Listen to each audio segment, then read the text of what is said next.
Je te dis que forcément il y avait un droit parce que ils sont handicapés. Mais non, je suis pas d'accord avec toi. Mais non. Bon, puisqu'on n'arrive pas à savoir comment ils sont, allons voir ce qu'en pensent les gens. Ok, on y va. Eh merde.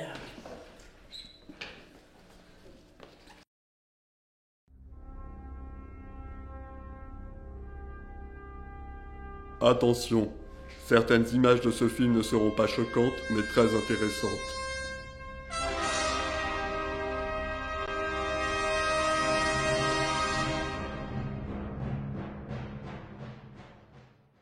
Quel est le premier mot qui vous vient à l'esprit quand on vous parle d'un handicap? J'imagine un handicap moteur peut-être. Difficulté. Non, plutôt une idée. Je veux dire que ça peut se surmonter. On n'est pas handicapé forcément parce qu'on est avec une chaise roulante ou on parle mal.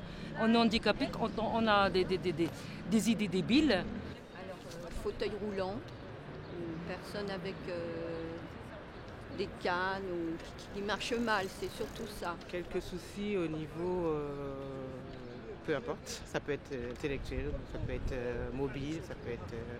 voilà. Je pense à une souffrance intérieure, beaucoup plus. Suite à des accidents ou problèmes de malformation génitale, je sais pas. Stigmatisation. Stigmatisation? C'est vous qui stigmatisez ou c'est les gens? Non, inconsciemment peut-être que je stigmatise. Parce qu'il y a un effet de mimétisme, peut-être, je sais pas. Qui est malade et qui peut pas travailler par un défaut de possibilité, quoi. Point d'interrogation, qu'est-ce que c'est qu'un handicap?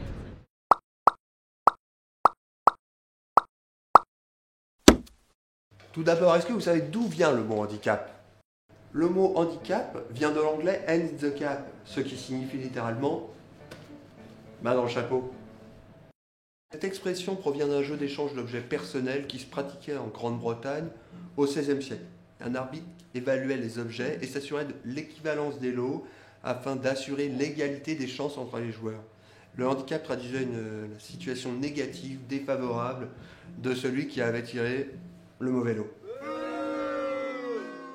Bon, assez pour l'origine du mot. Mais qu'est-ce qu'on entend par handicap? Il y a toujours eu des handicapés dans le monde et en France, c'est sûr.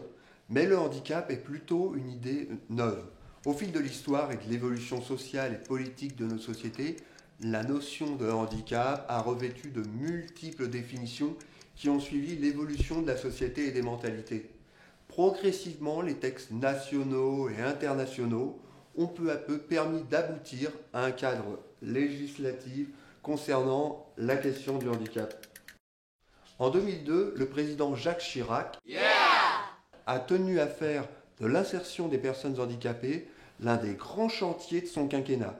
Cela s'est traduit notamment par la loi du 11 février 2005 pour l'égalité des droits et des chances, la participation et la citoyenneté des personnes handicapées. La loi définit le handicap comme toute limitation d'activité ou restriction de participation à la vie en société subie dans son environnement par une personne en raison d'une altération substantielle, durable ou définitive d'une ou plusieurs de ses fonctions physiques, sensorielles, mentales, cognitives ou psychiques, d'un polyhandicap ou trouble de société invalidant. Cette définition semble très compliquée, mais concrètement, qu'est-ce que ça a changé pour les handicapés? Eh bien, cette loi vise à apporter des améliorations significatives en matière d'intégration scolaire ou professionnelle, d'accessibilité des lieux publics ou de simplification des formalités administratives liées au handicap. Et à l'échelle internationale, qu'en est-il des droits des handicapés et de la notion de handicap? En 1975, l'Assemblée générale des Nations unies proclame la Déclaration des droits des personnes handicapées et énonce que la personne handicapée a le droit de participer à toutes les activités sociales, créatives ou récréatives. Puis en 1980, l'Organisation mondiale de la santé adopte une classification internationale des déficiences, incapacités et handicaps. Et le handicap en France, ça concerne combien de personnes? Je dirais 10%. Alors je dirais peut-être 5%. 5%. Je dirais 1,5 million. Je sais pas, 50 000 peut-être, je sais pas, j'essaie. Moi, comme ça, intuitivement, je dirais 1% de la population. 1%? Ouais. 5 millions? 5 millions? Mais je dirais 2 moi. Pas mal quand même. 22 000. Bah, je sais pas du tout, peut-être 10 millions. Bah, en vérité, c'est 12 millions de Français sur 65 millions, c'est-à-dire une personne sur 5. Une personne sur 5 est handicapée, mais du coup...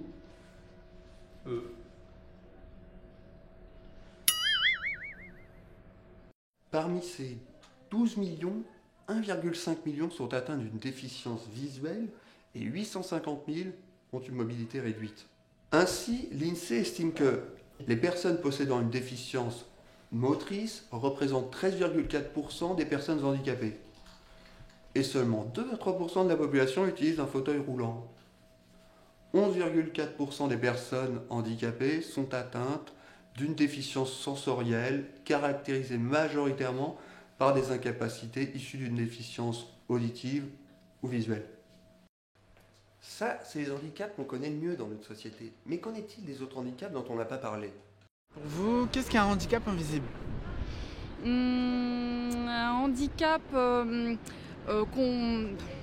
ne voit pas au premier abord et du coup avec lequel on n'est pas en capacité de s'adapter quand on parle avec la personne, par exemple. Un handicap invisible? Ah, mais l'handicap invisible, c'est... Ah ouais, ça, c'est une question, ça. C'est un handicap qu'on voit pas? Handicap invisible? Ça, je n'en ai aucune idée. Bah, ça serait peut-être un handicap qu'on ne verrait pas à première vue sur quelqu'un. Ah, c'est pas quelqu'un qui est handicapé mais que personne ne peut voir. Par exemple, il a une maladie mentale mais que d'apparence il paraît tout à fait normal ou quelque chose comme ça. Il y a l'handicap invisible parce que c'est quelque chose de mental. Donc on le voit quand c'est à des degrés plus ou moins importants. Quelqu'un qui a une schizophrénie, par exemple. Donc c'est une personne qui a du mal à s'intégrer peut-être dans la société, enfin surtout dans le monde du travail. C'est un handicap qu'on ne voit pas au premier abord, donc c'est pas forcément un handicap physique. Ça peut être un handicap mental. Ça peut être aussi, par exemple, les non-voyants. On ne voit pas au premier abord qu'ils sont handicapés.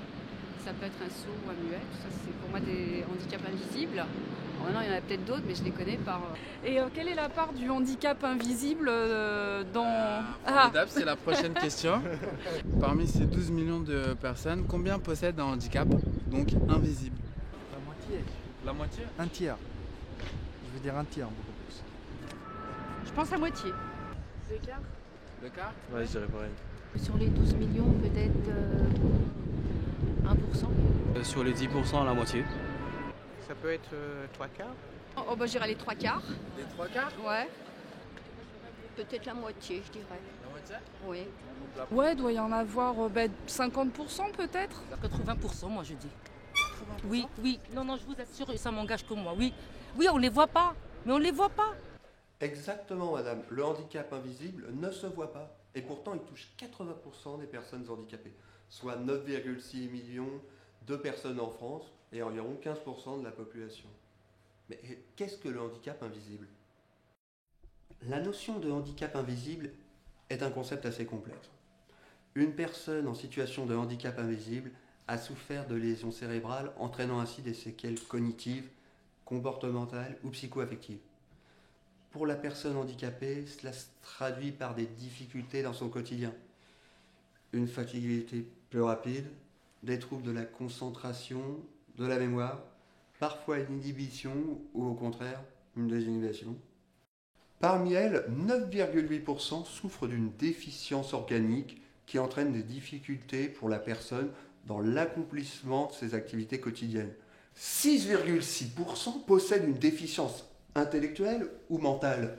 La personne ayant une déficience intellectuelle a une capacité différente d'apprentissage et un développement de l'intelligence qui diffère de la moyenne des gens. On a beau avoir un handicap invisible, on est bien visible. Vous avez bien tout compris. Ben regarde, c'est pas compliqué. Merci d'avoir regardé. See you next time, everybody. Et à bientôt sur les réseaux sociaux.